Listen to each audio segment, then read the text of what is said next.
Thank you indeed. Bismillahir Rahmanir Rahim. My thanks to IPS and Khalid Rahman Saab, his team, the panelists, as well as to the viewers. Well, there is a saying that peace is just an interlude between the two wars. On this contest, I've got to present one are the constants of wars, and another is the variables of cost. So first, the constants, which have been displayed on the slide. They are too straight and simple to consider, but the last one is more interesting, that even the just wars are destructive in nature. So there is, war cannot be undestructive. And the second last, of course, nuclear deterrence prevails since its first use against Japan, and that's why UN is surviving. On the variables, let me come to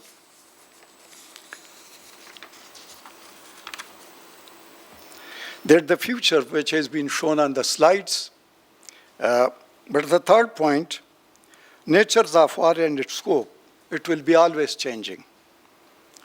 And on the fourth, we have got, beside the machines, the drones warfare, and that are changing the faces of war. And the next, on the fifth, is the nature of sanctions and its duration.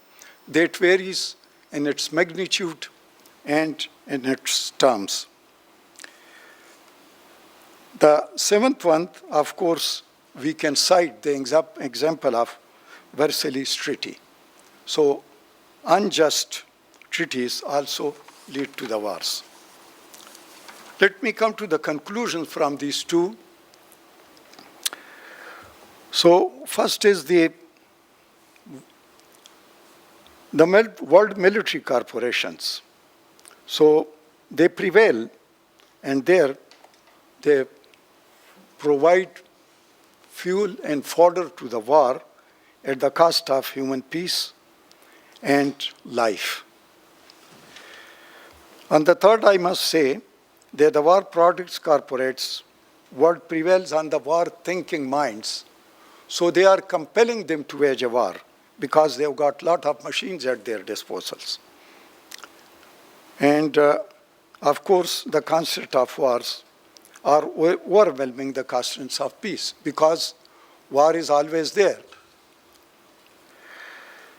The military alliances that make the political and economic alliances less relevant, rather even the disengagement takes place. And on the seventh, I say, conventional deterrence is not so relevant where nuclear deterrence exists in all its forms. And the last one, that peace is sine qua non to the progress and prosperity, but yet wars are waged in spite of its understanding. One globe and multiple worlds. So the term, title, and normers, such as first world, second world, third world, and so unipolar, bipolar, tripolar, multipolar, and so goes to the aligned, non-aligned, developed, undeveloped, developing. These are all in one globe. Besides the war, blocks are and axis, they exist. There were the Axis power, the allies, and of course the NATO was existing, so was the Warsaw Pact. And now there are AUKUS, Quad, and BECA. The third point I'm coming to, that the political, economic, geographical groups are sprinkled around the Gulf, around the globe, with different agendas. And they are in the form of BRICS, SCO, G7 series, European Union, OIC, and of course the African Union, and so goes to the GCC. And there are many more. So coming to the League of Nations, they are the world bodies. So of course it was established in 220, and of course got its end in 46, 1946. Why it failed? It was responsible for the collective security of the world and solving the dispute through negotiation and arbitration. But the Second World War took place. It was either of the appeasement, annexion, or the overhang of the First World War, which gave rise to this violence.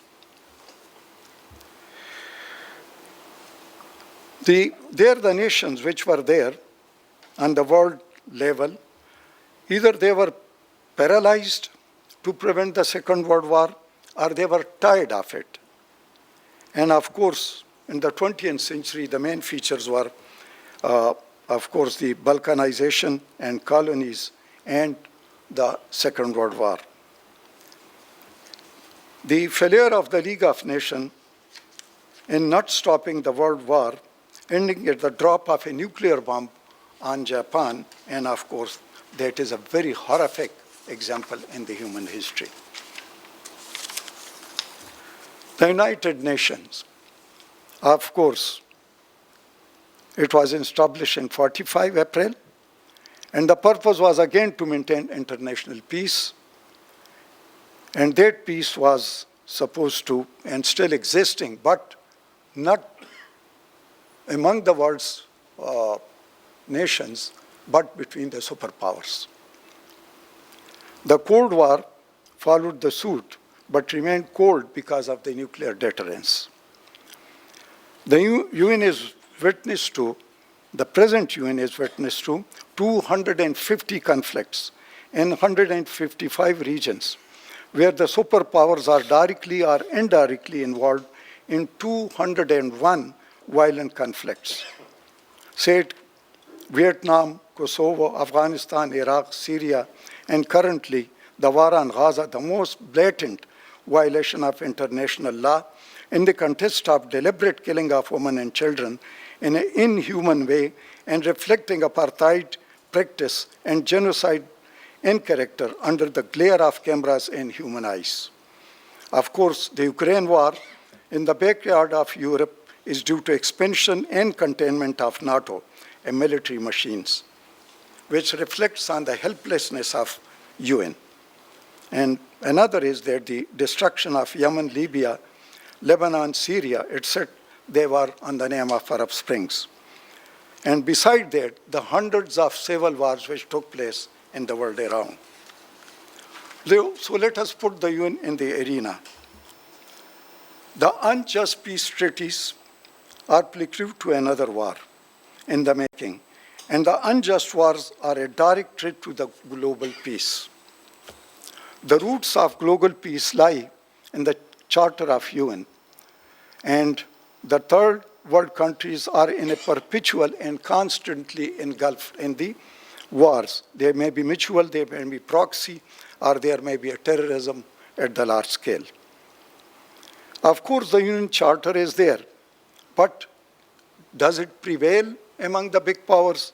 Or it is the nuclear deterrence is a fear syndrome which is holding the peace amongst these bigs. Enough with the Cold Wars, unipolar, bipolar, and of course the First and Second World, West and the rest, and New World Orders.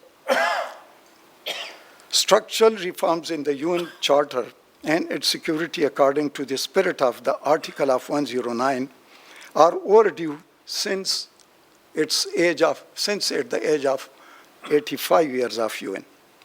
The creation and formulation of a global union with an agenda and charter to meet the challenges of 21st century and fits its purpose, its organ must be designed to address the conflicts of major powers. There are a host of international spheres of conflicts escalating in kinds and magnitude, like cyber warfare, hybrid war, climate changes, global terrorism, unbridled artificial intelligence, drone warfare, and non-state actors, hackers, Islamophobia, and the excesses of Hindutva. The question being asked is whether P5 is part of the problem or the legal provision of UN Charter. The war in Ukraine and the genocide in Gaza, where even the cessation of the cessation of hostilities is captive to the nods of P5. Now let's come to the global south.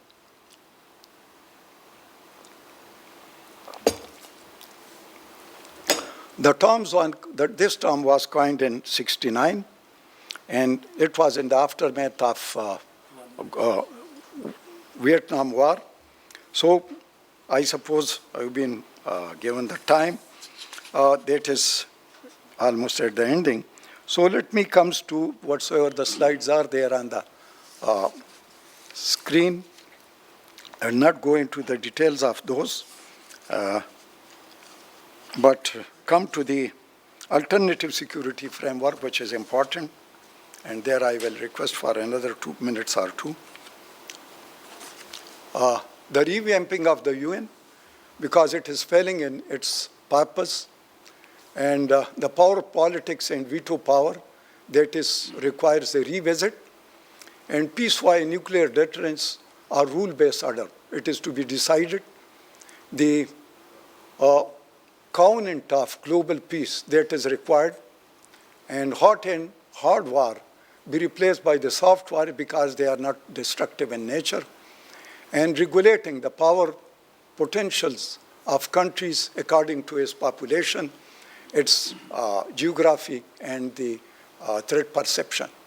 Then stringent measures against the non-state actors at world level, and to put a limit to the severity of sanctions, because also they are crippling and lead to the implosions.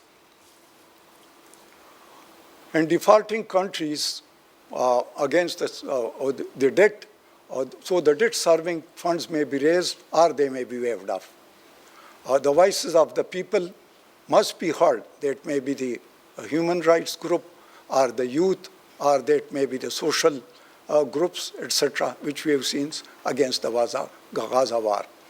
Weaponization of dollars, which has been used, so there should be a departure from that in the multiple currencies.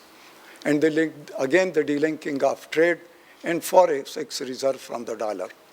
Next. So these are few recommendations. Let me say it on a not very serious note, with a smile, that the UN should either ensure the world peace or let the proliferation of nuclear deterrence safeguard the peace. Thank you.